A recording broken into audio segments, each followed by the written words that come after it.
உட்கார்ந்து கிட்டத்தட்ட 1.5 வருடங்கள் அந்த ஆராய்ச்சியில் ஈடுபட்டு ஆராய்ச்சி பண்ணிருக்கிறார்.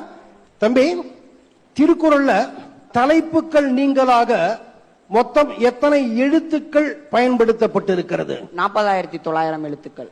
இவற்றில் உயிரெழுத்துக்கள் எவ்வளவு? 3074.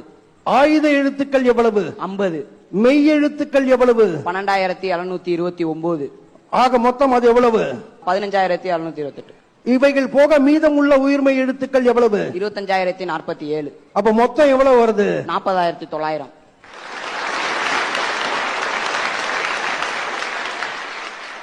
உயிரெழுத்துக்களில் அதிகமாக வரும் எழுத்து எது? ஆ 802 முறை வந்துள்ளது. 802 முறை. ரைட். உயிரெழுத்துக்களில் குறைவாக வரும் எழுத்து எது? ஐ 16 முறை வந்துள்ளது. திருக்குறளில் பயன்படுத்தப்படாத எழுத்து எது? ஔ. வள்ளுவர் பயன்படுத்தலையா? அதுக்கு பதிலாக ஆ யு என்றுதான் பயன்படுத்தியுள்ளார். ஔன்னு பயன்படுத்தாம ஆ யுன்னு பயன்படுத்தி இருக்கிறார். மெய் எழுத்துக்களில் அதிகமாக வரும் எழுத்து எது? 2 சுழியின் 2062 முறை வந்துள்ளது. மெய் எழுத்துக்களில் குறைவாக வரும் எழுத்து எது?